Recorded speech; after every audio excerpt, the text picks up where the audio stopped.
محترم، آج سے ہم ایک سبق شروع کر رہے ہیں کہ جو آج معاشرے میں جس چیز کی اہم ضرورت ہے، معاشرے کی ہر فرد کی ضرورت ہے، والدین کا ادب و احترام، والدین کے حقوق کیا چیز ہے۔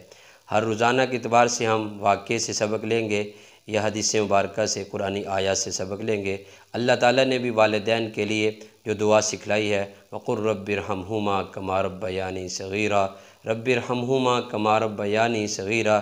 یہ دعا ہم سب کو آنی چاہیے۔ یہ دعا ہے کہ اللہ تعالیٰ ہمیں سکھا رہے ہیں کہ اللہ تعالیٰ سے یہ دعا کرتے رہو اپنے والدین کے لیے کہ جس طرح انہوں نے ہمارے بچپنے پر، ہمارے بچے ہونے پر جیسے ہم پر شفقت کی، رحمت کی، اللہ تعالیٰ ان پر بھی رحمت فرمائے۔ دوسرا حدیث مبارکہ میں آتا ہے، حضرت ابو امامہ رضی اللہ تعالیٰ عنہ فرماتے ہیں کہ میں رسول اللہ صلی اللہ علیہ وسلم کی مجلس میں بیٹھا ہوا تھا، آپ صلی اللہ علیہ وسلم کے پاس ایک آدمی آیا، اس نے سوال کیا، یا رسول اللہ صلی اللہ علیہ وسلم، والدین کا مجھ پر کیا حق ہیں، والدین کے مجھ پر کیا حقوق ہیں؟ آپ صلی اللہ علیہ وسلم نے فرمایا، والدین تیرے لیے جنت ہیں یا جہنم ہیں۔ اس حدیث مبارکہ کا مفہوم یہ بنتا ہے کہ جو اپنے والدین کا ادب و احترام کرے گا اس کے لیے جنت ہے، جو اپنے والدین کا ادب و احترام نہیں کرے گا اس کے لیے جہنم ہے۔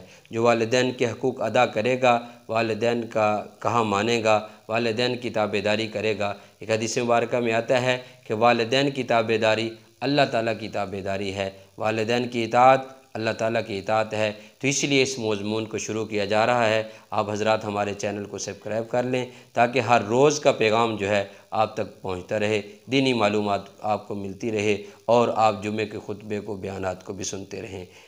اب دیجیے اجازت، انشاءاللہ کل ملیں گے نئے واقعے۔